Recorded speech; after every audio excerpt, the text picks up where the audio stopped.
নমস্কার। অপুর পাঁচালীর একটি নতুন অধ্যায়ে আপনাদের সবাইকে স্বাগত।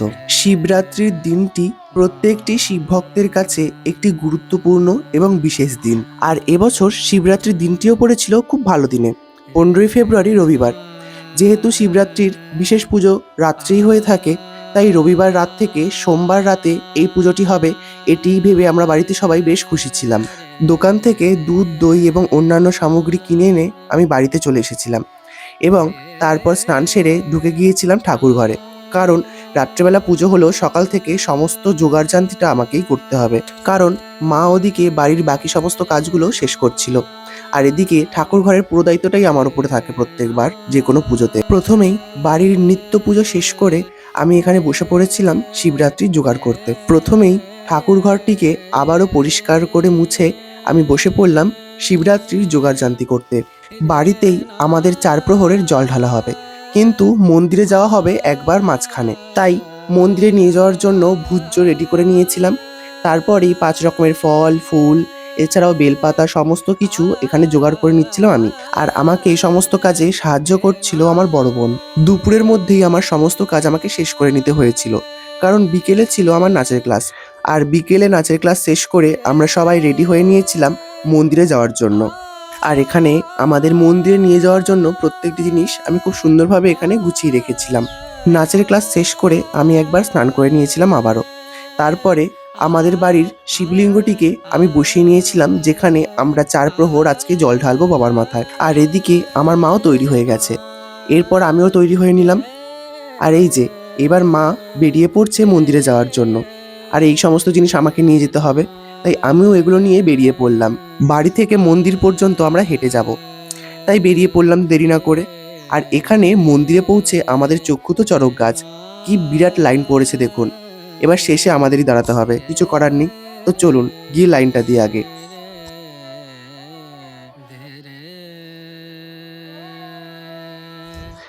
লাইনটি আস্তে আস্তে এগিয়ে চললো। আর এখানে এগোতে এগোতে আমি দেখতে পেলাম যে আমার বড় বোনের পুজো দেওয়া হয়ে গেছে। বড় বোন আর গোপা অনেকক্ষণ আগে এসেছিল পুজো দিতে, তাই ওদের লাইনটা আগে ছিল, তাই ওদের এখন পুজো দেওয়া হয়ে গেছে। আর আমরা এখন দাঁড়িয়ে রয়েছি। তো চলুন এবার আমরাও এগোই সামনের দিকে পুজো দিতে। আর এখানে লাইনে দাঁড়িয়ে দাঁড়িয়ে পাড়ার মানুষদের সাথে কথা বলছিলাম আমরা। আর তার সাথে আমাদের অনেক চেনা পরিচিত মুখও ছিল, যেমন আমার পাশের বাড়ির দিদি, কাকিমা এবং আমার অনেক বন্ধু বান্ধবীরা।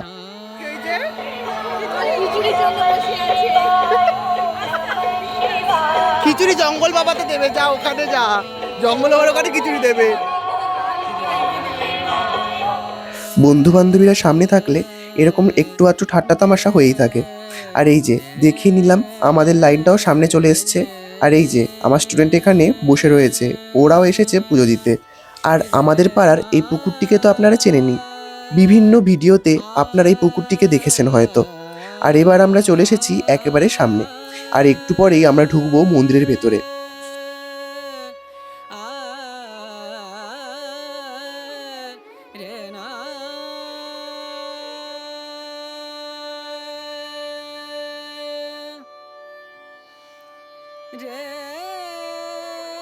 চারুচন্দ্র পদস রত্ন কল্পজলা পরশুমিক ভেদি বরহস্ত দেশ সহচন্দন পুষ্প সহিত বিল্ল পত্রাঞ্জলি নম শিবায় নম নমস্তুভ্যং নিরপেক্ষ দিব্যচক্ষুষে নম বিনাগ্রস্ত দেশ সহচন্দন পুষ্প সহিত বিল্ল পত্রাঞ্জলি নানাগঠিত পুষ্পপল্ল নৈবেদ্য শিবায় নম।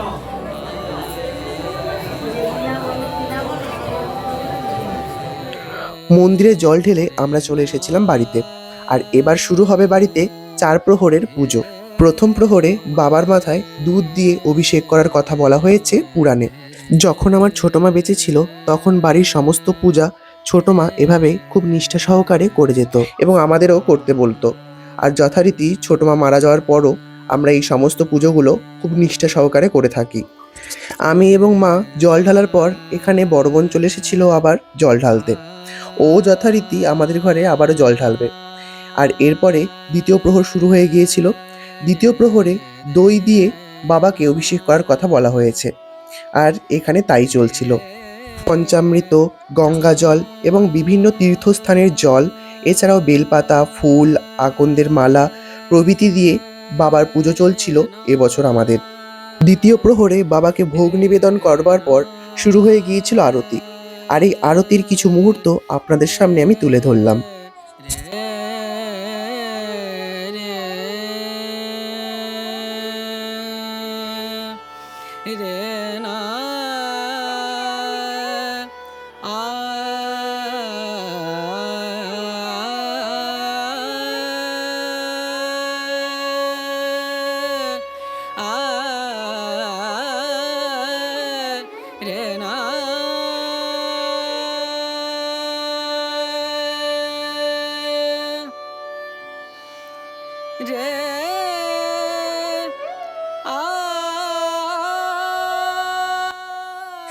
সকাল থেকে ভিডিও শুরু করেছিলাম, আর যথারীতি ভিডিও করতে করতে বেশ রাত হয়ে গিয়েছিল। আর ফোনও কত সইবে বলুন, ফোনের চার্জও শেষ হয়ে গিয়েছিল। তাই তৃতীয় প্রহরের কোনো ভিডিওই করা হয়নি, কারণ সেই সময় আমার ফোন একেবারে ডেড। তাই ফোনটিকে ভালোভাবে চার্জ দেওয়ার জন্য আমি দিয়ে এসেছিলাম। আর এরপরে শুরু হয়ে গিয়েছিল চতুর্থ প্রহর। আর যেহেতু চতুর্থ প্রহর শুরু হতে হতে 4টে বেজে গিয়েছিল, তাই প্রথমেই ঠাকুরঘরটাকে ভালোমতো করে পরিষ্কার করে আবারও স্নান সেরে আমি চলে এসেছিলাম। এরপর পুজোর জোগাড়যন্ত্র শুরু করে দিয়েছিলাম আমি। আর এরপর চলে এসেছিল মা এবং সেজো মামাও। মাও যথারীতি আমার মতোই সারা রাত উপোস করে রয়েছে। আর যেহেতু আজকের দিনটি সোমবার এবং সকালে শিবরাত্রির তিথিও রয়েছে, তাই সেজো মামাও এখন বাবার মাথায় জল ঢেলে নেবে।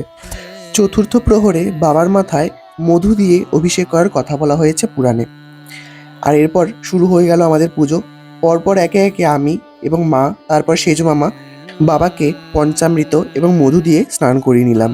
আর এখানে দেখতেই পাচ্ছেন সবাই পরপর জল ঢালতে শুরু করে দিয়েছে। সকালে যেহেতু সময়টাও কম ছিল, এবার আপনারা বলবেন সকালে সময়টা কেন কম ছিল? প্রত্যেকটি প্রহরের সময় তো প্রচুর পরিমাণে থাকে, কিন্তু চতুর্থ প্রহরটি পড়েছিল যেহেতু ভোরবেলা 4টের পর, তাই যথারীতি সমস্ত বাসি কাজ শেষ করেই আমাদের পুজোয় বসতে হয়েছিল। কারণ পুজো থেকে উঠে বাসি কাজ শেষ করা মোটেও ভালো নয়।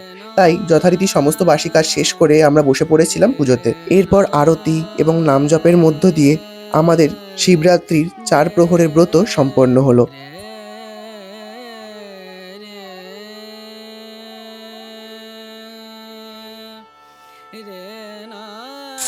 দাঁড়ান, এখানেই ভিডিও শেষ নয়। পুজো শেষ হয়ে যাওয়ার পর সমস্ত বাসনপত্র এছাড়াও পুরো ঘরটাকে ভালো করে পরিষ্কার করার দায়িত্ব থাকে আমার ওপর। যথারীতি এবার আমি সেই কাজেই বসে পড়েছি। সমস্ত বাসনপত্র একে একে পরিষ্কার করে নিয়ে সমস্ত বেলপাতা, ফুল একটা পাত্রে রেখে এরপর বাবাকে আবারও গঙ্গা জল দিয়ে ভালো করে স্নান করিয়ে আমি বসিয়ে দেবো বাবার জায়গায়।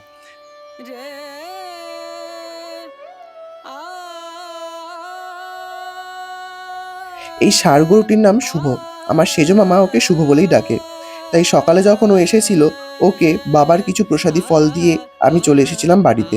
কারণ বাড়িতে আমার আরও কিছু ছানাপোনারা এসে দাঁড়িয়েছিল। আর এই যে চলে এসেছে আমার সমস্ত লালু ভলু। কিন্তু এই কুকুরটি এখন আর বেঁচে নেই, জানেন তো, কিছুদিন হলো মারা গেছে।